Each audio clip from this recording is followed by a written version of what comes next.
মানিকপুৰ আঞ্চলিক শ্ৰী শ্ৰী লক্ষ্মী পূজা সমিতিৰ নৱনিৰ্মিত মন্দিৰৰ শুভ উদ্বোধন। ঐতিহ্যমণ্ডিত মানিকপুৰ আঞ্চলিক শ্ৰী শ্ৰী লক্ষ্মী পূজা সমিতিৰ নৱনিৰ্মিত মন্দিৰভাগ আজি শুভ উদ্বোধন কৰা হয়। ৰাইজৰ বৰঙণি আৰু বিভিন্ন আঁচনিৰ সাহায্যত নিৰ্মাণ কৰা মন্দিৰভাগ আজি মুকলি কৰে বঙাইগাঁও জিলাৰ আয়ুক্ত নৱদীপ পাঠকে। সহস্ৰাধিক মানিকপুৰীয়া ৰাইজৰ উপস্থিতিত শ্ৰী পাঠকে লক্ষ্মী মন্দিৰভাগ ৰাইজৰ বাবে মুকলি কৰি দিয়ে। মানিকপুৰ আঞ্চলিক শ্ৰী শ্ৰী লক্ষ্মী মন্দিৰ পৰিচালনা সমিতিৰ সভাপতি নৃপেন চন্দ্ৰ দাসে আঁত ধৰা আজিৰ উদ্বোধনী অনুষ্ঠানটোত মন্দিৰ নিৰ্মাণ সমিতিৰ সৈতে জড়িত অভিযন্তা মিস্ত্ৰী সকলো লোককে সম্বৰ্ধনা জনোৱা হয়। আজিৰ অনুষ্ঠানটোত মানিকপুৰ ৰাজহ চক্ৰৰ চক্ৰ বিষয়া ৰাবেয়া বেগম, মানিকপুৰ উন্নয়ন খণ্ডৰ খণ্ড উন্নয়ন বিষয়া ভূপালী গোস্বামী, মানিকপুৰ জিলা পৰিষদৰ সদস্য শিখৰজিৎ সিংহ আৰু আঞ্চলিক পঞ্চায়তৰ সদস্য মহিধৰ ৰায়ো উপস্থিত থাকে।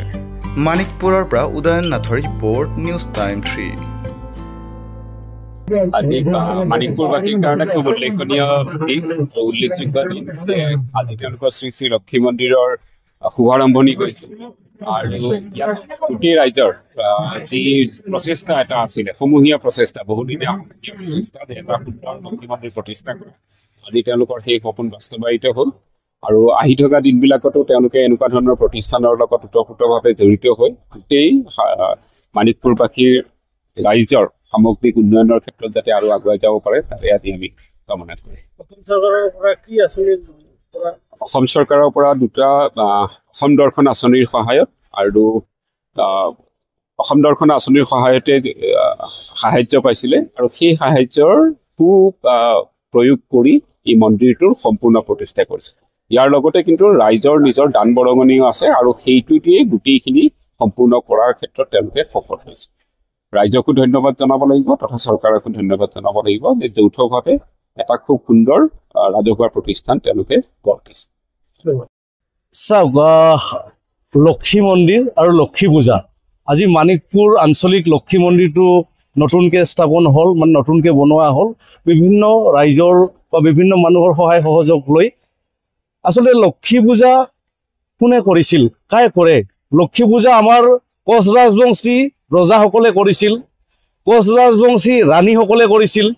সেইকাৰণে আপুনি চাব লক্ষ্মী পূজা আপোনাৰ বিজিনীত হয়, লক্ষ্মী পূজা আপোনাৰ মংগলদৈত হয়, লক্ষ্মী পূজা আপোনাৰ মানিকপুৰত হয়। কোচ ৰাজবংশী ৰজাসকল য'ত আছিল, অধ্যুষিত কোচ ৰাজবংশী মানুহৰ জেগাত একেলগে আজি দেখিছোঁ আমি 7 দিনীয়া 10 দিনীয়া 15 দিনীয়া লক্ষ্মী পূজা হয়। আৰু মূলতেই কাৰণ হ'ল কোচ ৰাজবংশী ৰজাৰ ৰাণীয়ে এই লক্ষ্মী পূজাটো খুব পূজা কৰিছিল ভালকে। আৰু কোচ ৰাজবংশী মানুহে এই ৰজাৰ যিটো মানে ৰজাৰ যিটো মানে সততাৰ ভাৱ, যিটো পূজাৰ অৰ্চনা, সেই হেৰিটোক মানে আপোনাৰ আমাৰ কোচ ৰাজবংশী মানুহসকলে একদম সেৱা কৰি প্ৰাৰ্থনাৰে বিভিন্ন জাতি জনজাতি একলগ হৈ কেনেকৈ থাকিব পাৰে তাক লৈ এটা মানে পূজা কৰে, সেইটো হৈছে লক্ষ্মী পূজা। ধন্যবাদ। আজি আমি আচলতে মানিকপুৰবাসী অত্যন্ত প্ৰিয় যে আমাৰ পিতৃ মাতৃসকলে কল্পনা কৰা চিন্তা কৰা যি মানে মন্দিৰ, এই মন্দিৰ আজি আমি বাস্তৱিক আনিব পাৰিছোঁ ৰাইজৰ দান বৰঙণিৰে।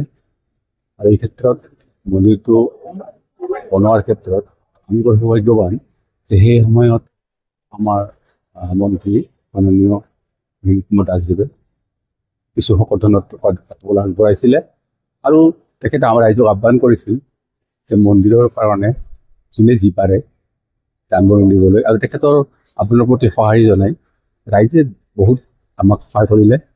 আৰু ইয়াৰ পিছত অসম দৰ্শনৰ পৰা আমি 15 লাখ টকা পালোঁ আৰু 15 লাখ টকা পোৱাৰ পিছতেই আমি মন্দিৰটো সম্পূৰ্ণ কৰিব পৰা অৱস্থালৈ আহিলোঁ।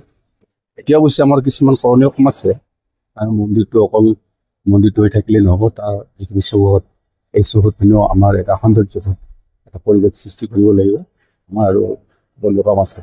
যিয়ে নহওক আমাৰ বৰেণ্য ব্যক্তিসকলে যি চিন্তা চৰ্চা কৰি এই মহান অনুষ্ঠানটিত আমাৰ লক্ষ্মীক পূজা অৰ্চনা কৰাৰ উপৰিও ইয়াৰ মাজেদি আমি মানিকপুৰ বৃহত্তৰ অঞ্চলত নিজে আমি জাতি জনজাতি বৰ্ণ নিৰ্বিশেষে একেলগে ইয়াত পূজা অৰ্চনা কৰি আমাৰ ভাতৃত্ব মনোভাৱেৰে অনাদিৰ অন্তকাললৈ যাতে আমি পৰম্পৰা তেনেকৈ মণিপুৰ আমি আগতে আছিলোঁ আৰু থাকিব পাৰোঁ ভৱিষ্যতে মানে ভাতৃত্ববোধ মিলা প্ৰীতিৰে আমি এই অনুষ্ঠানত সকলে মিলি ঐক্য ধৰি চলিব পাৰোঁ আৰু মণিপুৰ যাতে বিভিন্ন জনগোষ্ঠী বা জাতি বা আমাৰ বৰ্ণ সকলো মানুহখিনি ইয়াত আমাৰ বৰ্ণ বৈষম্যৰ কথা নাই সকলোৱে ইয়াত আহিব পাৰে আৰু আহি তেওঁলোকে নিজৰ মনৰ বাসনা পূৰণৰ কাৰণে আহি লক্ষ্মী পূজা কৰিব পাৰিব হওক উন্নতি হওক আৰু ইয়াৰ মাজে মাজে ইয়াৰ যোগেদি আমি সাংস্কৃতিক আৰু